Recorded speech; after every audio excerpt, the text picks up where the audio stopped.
محترم سامعین حضرات، السلام علیکم ورحمۃ اللہ وبرکاتہ۔ نحمده ونصلي على رسوله الكريم، اما بعد فقد قال الله تبارك وتعالى في القرآن المجيد والفرقان الحميد، فأعوذ بالله من الشيطان الرجيم، بسم الله الرحمن الرحيم، ام حسبت ان اصحاب الكهف والرقيم كانوا من آياتنا عجبا اذ اوى الفتية الى الكهف فقالوا ربنا آتنا من لدنك رحمة وهيئ لنا من امرنا رشدا۔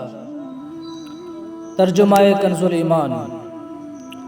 کیا تمہیں معلوم ہوا کہ پہاڑی غار اور جنگل کے کنارے والے وہ ہماری نشانیوں میں سے ایک عجیب نشانی تھی؟ جب ان نوجوانوں نے ایک غار میں پناہ لی، پھر کہنے لگے اے ہمارے رب، ہمیں اپنے پاس سے رحمت عطا فرما اور ہمارے لیے ہمارے معاملے میں ہدایت کے اسباب مہیا فرما۔ عزیزان ملت اسلامیہ، آج کی اس ویڈیو میں اصحاب کہف کا واقعہ پیش کیا جائے گا۔ اکثر مفسرین اکرام کے نزدیک اصحاب کہف رضی اللہ تعالی عنہم اجمعین کا واقعہ حضرت عیسیٰ علیہ السلام کے آسمان پر تشریف لے جانے کے بعد رونما ہوا، اور بعض مفسرین کے نزدیک یہ واقعہ حضرت عیسیٰ علیہ السلام سے پہلے کا ہے، اور اس کا ذکر اہل کتاب کی مذہبی کتابوں میں موجود ہے، اور اسی وجہ سے یہودیوں نے بڑی توجہ کے ساتھ ان کے حالات محفوظ رکھے۔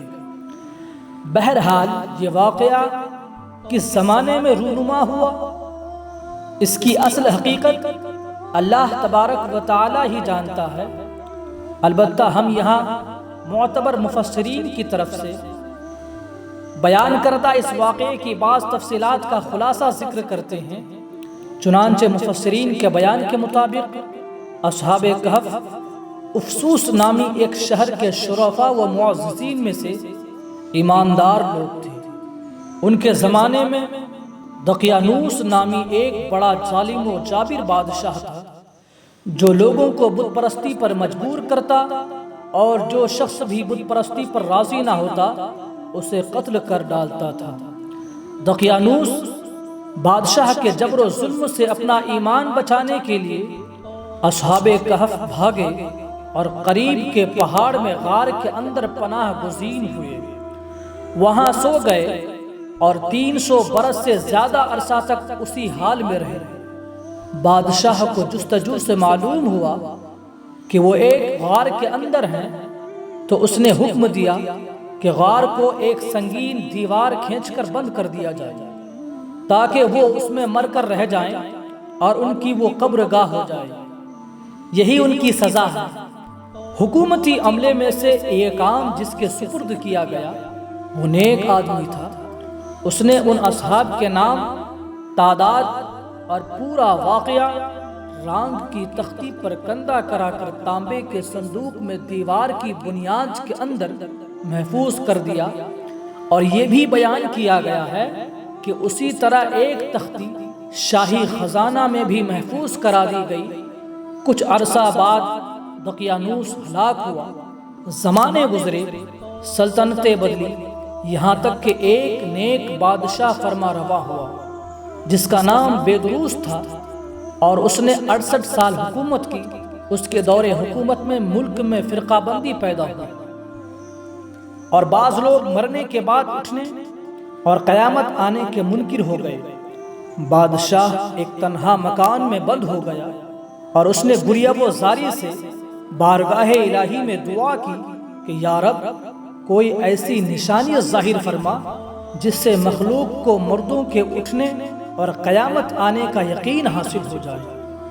اسی زمانے میں ایک شخص نے اپنی بکریوں کے لیے آرام کی جگہ حاصل کرنے کے واسطے اسی غار کو تجویز کیا، اور کچھ لوگوں کے ساتھ مل کر دیوار کو گرا دیا۔ دیوار گرنے کے بعد کچھ ایسی ہیبت طاری ہوئی کہ گرانے والے بھاگ گئے۔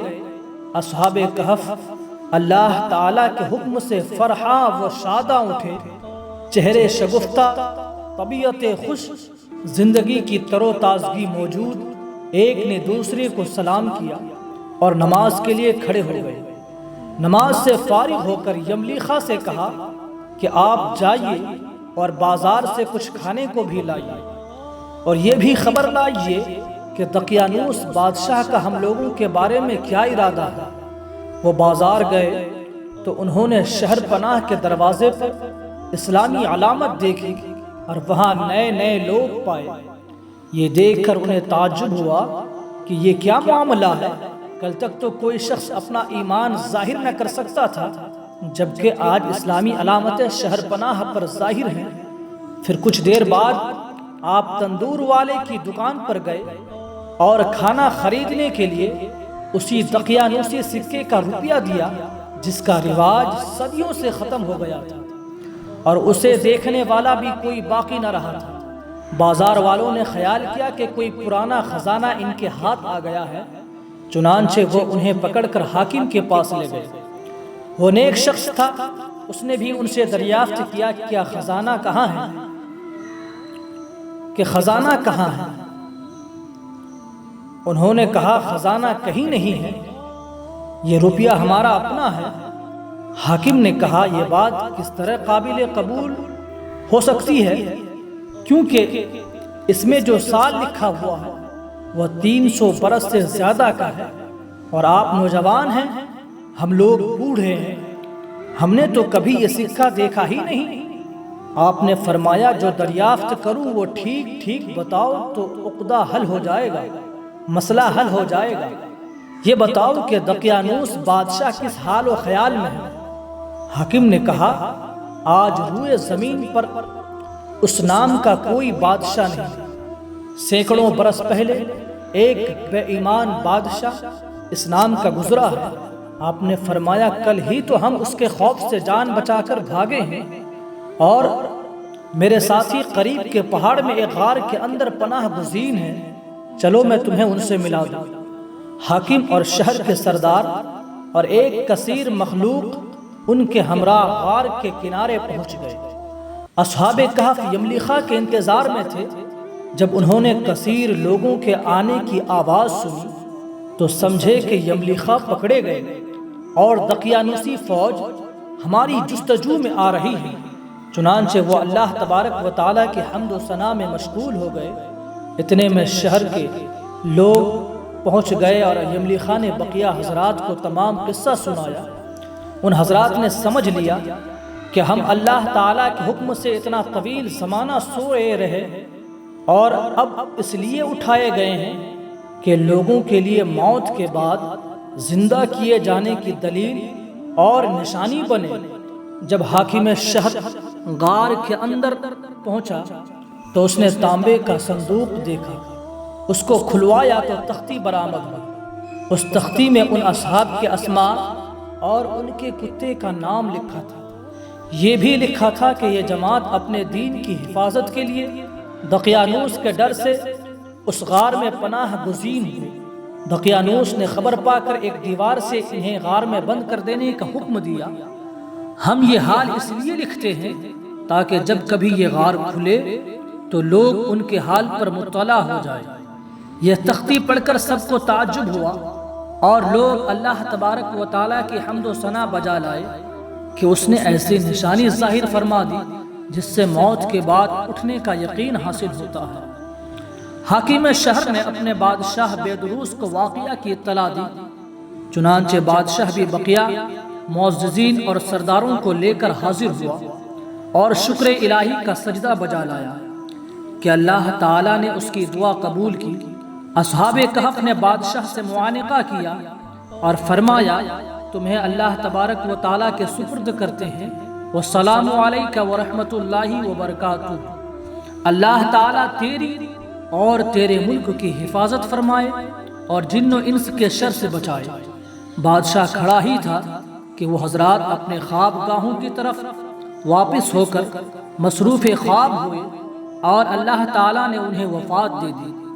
بادشاہ نے سال کے صندوق میں ان کے اجساد کو، ان کے جسموں کو محفوظ کیا اور اللہ تبارک و تعالیٰ نے رعب سے ان کی حفاظت فرمائی کہ کسی کی مجال نہیں کہ وہاں تک پہنچ سکے۔ بادشاہ نے سر غار مسجد بنانے کا حکم دیا اور ایک خوشی کا دن معین کر دیا کہ ہر سال لوگ عید کی طرح وہاں آیا کریں۔